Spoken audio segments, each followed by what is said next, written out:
ఇక తెలంగాణ బలం గలం వినిపించండి, ఎంపీలకు కేసీఆర్ దిశా నిర్దేశం. ఎర్రవల్లిలో బీఆర్ఎస్ పార్లమెంటరీ పార్టీ సమావేశం.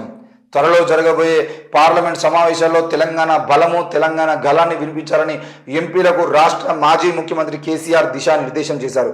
శుక్రవారం సిద్దిపేట జిల్లా గజ్వేల్ నియోజకవర్గంలోని ముర్కుకు మండలం ఎర్రవల్లి వ్యవసాయ క్షేత్రంలో ఎంపీలు రాజ్యసభ సభ్యులతో సమావేశం నిర్వహించారు. త్వరలోనే పార్లమెంటు సమావేశాలు జరుగుతున్న నేపథ్యంలో సభలో అనుసరించిన అంశాలపై చర్చించారు.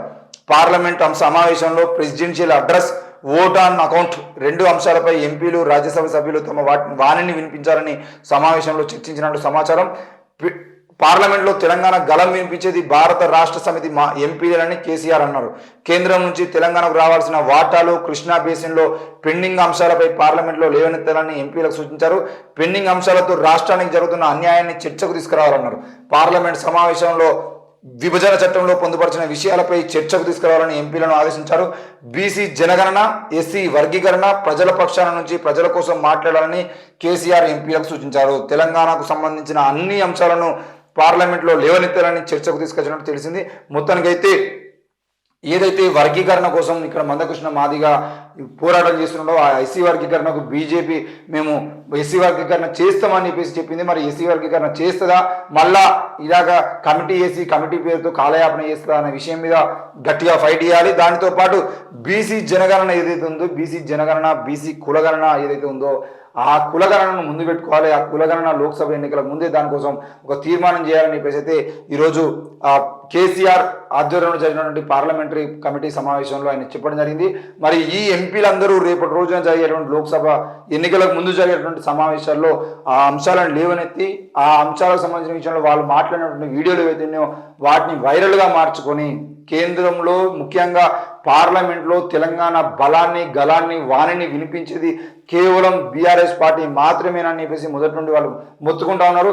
మరి లోక్సభ ఎన్నికలకు సంబంధించిన విషయంలో ఇప్పుడు కరెక్ట్గా నిజంగా మాట్లాడుకోవాలన్నా కూడా తెలంగాణ బలాన్ని గలాన్ని వినిపించింది బీఆర్ఎస్ నేతలే అయినప్పటికీ కూడా బీజేపీ తీసుకొచ్చినటువంటి నల్ల చట్టాలకు సంబంధించిన విషయంలో బీజేపీ ప్రజా వ్యతిరేక చట్టాలను తీసుకొచ్చినప్పుడు కూడా వాటి నిర్ణయం ఏదైతే ఉందో అది ప్రజల ముందు ఎప్పుడు చెప్పలేదు.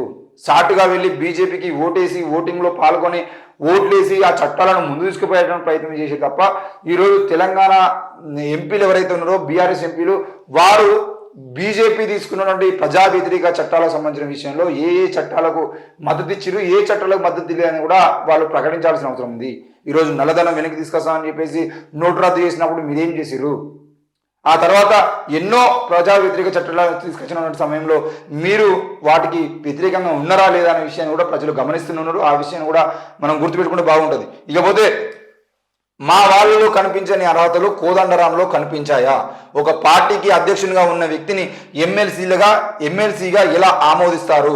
మీరు రేవంత్కు బాధ్యులు కారు, ప్రజలకు బాధ్యులని గుర్తుంచుకోండి. గణతంత్ర దినోత్సవ వేడుకల్లో గవర్నర్పై కేటీఆర్ విమర్శలు. మొత్తానికైతే మా వాళ్ళలో అంటే ఎవరు? దాసోజు శ్రావణకు సంబంధించిన విషయంలో దాసోజు శ్రావణ్ని వాళ్ళు ఏంటిది ఎమ్మెల్సీగా ప్రకటించి ఎమ్మెల్సీగా ఆమోదించాలని చెప్పేసి గవర్నర్కి ఒక లెటర్ పంపితే అప్పుడు తెలంగాణలో బీఆర్ఎస్ ప్రభుత్వం పాలనలో ఉన్నప్పుడు ఆ దాసోజు శ్రావణకు సంబంధించిన విషయంలో వాళ్ళు మాట్లాడుతూ అది అసలు ఆ విషయంలో ఎందుకు గవర్నర్ గారు వ్యతిరేకంగా ఉండి మరి 3 నెలల సమయం తీసుకొని 3 నెలల తర్వాత ఈ ఎంపీగా నేను ఒప్పుకోనని చెప్పేసి లెటర్ పెట్టిరో అర్థం కాలేదు. కానీ మొత్తానికైతే దాసోజు శ్రావణ్ను వాళ్ళ బీఆర్ఎస్ నాయకుడు మరొక నాయకుడు ఈ ఎమ్మెల్సీగా చేస్తామనుకుంటే అప్పుడు అడ్డుకున్నారు. మరి ఈరోజు కోదండరాం ఒక పార్టీ అధ్యక్షునిగా ఉన్నాడు. తెలంగాణ ఉద్యమంలో ముందుండి నడిపించిన ప్రొఫెసర్గా ఉన్నప్పటికీ కూడా ఆ తెలంగాణ ఉద్యమంలో ఆయన పాల్గొన్న తర్వాత తెలంగాణ రాష్ట్రం సాధించుకున్న తర్వాత బీఆర్ఎస్ పార్టీకి వ్యతిరేకంగా ఆయన తెలంగాణ జనసమితి అనే ఒక పార్టీ పెట్టుకున్నాడు. ఈరోజు దాసోజు శ్రావణ్ అనే వ్యక్తి కాంగ్రెస్ పార్టీలో ఉన్నటువంటి ఒక నాయకుడు, అందులోకి వెళ్ళి బీఆర్ఎస్ పార్టీలో చేరినట్టు ఒక నాయకుడు మాత్రమే, ఒక రాజకీయ నాయకుడు మాత్రమే. కానీ కోదండరాం సార్ మాత్రం అట్లా కాదు. తెలంగాణ జనసమితి అనే పార్టీకి వ్యవస్థాపకుడు, ఒక పార్టీకే వ్యవస్థాపకుడు, అధ్యక్షుడు కూడా. మరి తెలంగాణ జనసమితి అనే పార్టీ వ్యవస్థాపకుడు ఆయన ఆ పార్టీని తీసుకుపోయి కాంగ్రెస్ పార్టీలో విలీనం చేసి ఈరోజు మళ్ళా ప్రొఫెసర్షిప్లో ఆయన ఒక ప్రొఫెసర్గా ఎమ్మెల్సీ తీసుకుంటా ఉంటే ఆ విషయంలో మీకు అర్హతలు కనిపించలేదా?